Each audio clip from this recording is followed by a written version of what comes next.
अनपढ़ ही अच्छे हैं। कनक आज सुबह से ही बहुत उदास और परेशान थी। माँ के बार बार पूछने पर भी उसने कुछ नहीं बताया। वो अपने कमरे में सुबह से ही घुसी हुई थी। आज उसने अपना फोन भी बहुत ज्यादा इस्तेमाल नहीं किया था। दोपहर का समय था, घर में लंच की तैयारी चल ही रही थी। सुशीला खाना टेबल पर लगा ही रही थी कि उसके घर की डोरबेल बजती है। प्रेम, जरा देखना कौन है दरवाजे पर। मेरे हाथ में खाना है, सुशीला ने अपने बेटे से कहा। रुक प्रेम, मैं देखता हूँ, कहते हुए राकेश दरवाजे की ओर बढ़े। अरे प्रेमा जी, आप आइए आइए, अंदर आइए। मुस्कुराते हुए राकेश ने हाथ जोड़े और झुककर प्रेमा को अंदर आने को कहा ही था कि उनके पीछे सुशीला आ चुकी थी। अरे प्रेमा बहन, आप सब ठीक तो है? आइए, आप बिल्कुल सही टाइम पर आई हैं। बस खाना लगा ही रही थी डाइनिंग टेबल पर, सुशीला ने प्यारी सी स्माइल देते हुए कहा। हाँ, वो सब तो ठीक है सुशीला, मैं यहाँ कोई खाना खाने थोड़े ना आई हूँ। अंदर आते हुए प्रेमा ने थोड़ा सा जोश दिखाते हुए कहा। क्या हुआ बहन जी, आप तो नाराज हो रही हैं? कोई बात हुई है क्या? राकेश जी ने प्रश्न सूचक निगाहों से देखते हुए प्रेमा से पूछा। प्रेमा ने उनके प्रश्नों का उत्तर न देते हुए कहा, कनक कहाँ है? जी वो अपने कमरे में है, अभी बुलाए देती हूँ। पर क्या उसने कुछ किया है? सुशीला ने फिर से वही प्रश्न किया। कनक का जिक्र चल ही रहा था, तब तक वो भी अपने कमरे से निकल बाहर डाइनिंग हॉल में आ जाती है। नमस्ते आंटी जी, कनक ने अपने सर पर चुन्नी करते हुए प्रेमा को विश किया। नमस्ते तो ठीक है कनक, पर ये बताओ तुम कल से सूरज से बात क्यों नहीं कर रही हो और अपना फोन क्यों बंद करके बैठी हो? प्रेमा ने कड़क तेवर में कहा। अब घर के सारे सदस्य सहित प्रेमा भी कनक को ही देख रहे थे। देखो, सूरज बहुत ही इमोशनल और हठीले स्वभाव का लड़का है। अगर तुम दोनों के बीच कुछ हुआ है तो तुम अपनी ओर से सॉरी बोल के रफा दफा कर दो। मैंने तुम दोनों की सगाई के बाद शादी में 4 हफ्तों का टाइम इसीलिए रखा है ताकि तुम दोनों आपस में बातें कर सको, एक दूसरे को जान सको, इसलिए नहीं कि रोज रोज मुंह फुला के गुस्सा करके बैठ जाओ। कनक, क्या हुआ है? और प्रेमा आंटी सही तो कह रही हैं। अरे छोटे मोटे झगड़े तो अक्सर होते ही रहते हैं कपल्स में। अब हमें ही देख लो, शादी के इतने दिनों बाद भी तेरी माँ मेरे से रोज झगड़ा कर ही लेती है, फिर भी मुझे सॉरी बोल के मामला रफा दफा करना ही पड़ता है। राकेश ने कनक से जॉली अंदाज में स्माइल के साथ कहा।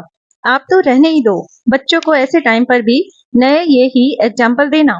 बेटा कनक, अगर कुछ है तो हमें बताओ। कल को आपकी शादी सूरज से ही होनी है, इतना अच्छा लड़का हमें फिर नहीं मिलेगा।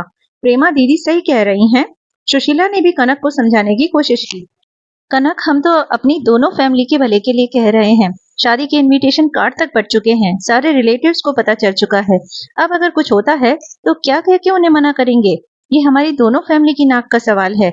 और अब प्रेमा ने सुशीला की ओर देखा। सुशीला, मैंने तुम्हारी बात पर भरोसा करके अपनी दोस्ती को रिश्तेदारी में बदलने की कोशिश की थी, लेकिन ये कनक तो कल से सूरज को नाराज करके बैठी है। वो कह रहा है, माँ तुमने न जाने कैसी अनपढ़ टाइप की लड़की ढूंढी है मेरे लिए। अब तू तो जानती है सुशीला, मेरा सूरज बाहर पढ़ा लिखा है और ऊपर से थोड़ा हठीला है। अगर उसने एक बार मना कर दिया तो फिर अपने बापू की भी नहीं सुनेगा। अब तू देख ले, इसे उसे सॉरी बोल के मनाना तो पड़ेगा।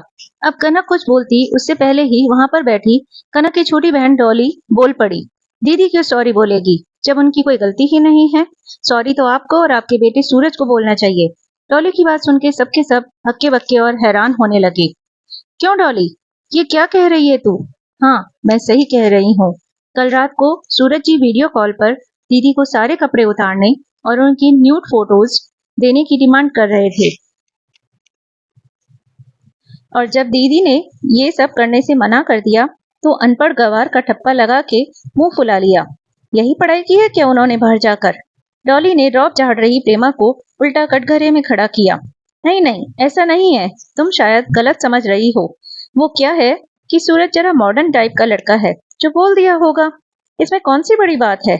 और वैसे भी आजकल तो ये सब नॉर्मल हो गया है सोशल मीडिया के जमाने में।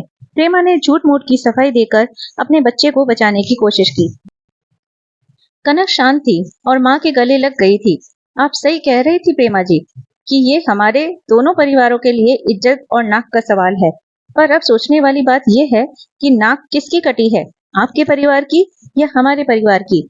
अगर आपको किसी भले घर की लड़की के न्यूड फोटो मांगना आधुनिकता और नॉर्मल लगता है तो ये काम आपको मुबारक हो।